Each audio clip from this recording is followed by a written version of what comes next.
How to transfer WhatsApp data from Android to Android. Hello everyone, welcome to this channel. I'm here to help you out today. So without any delay, let's get started. So first of all, launch the WhatsApp application on your device and make sure you are logged into your account.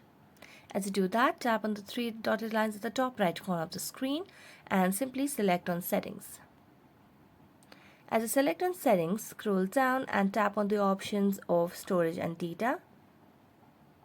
So as you tap on it, here you can see there's no options to simply transfer the data. So we're going to go back and tap on the chats option.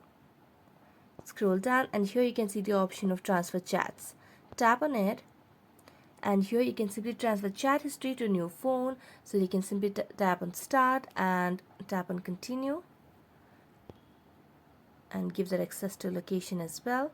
So as you do that, it will start to share the data from one Android to another Android.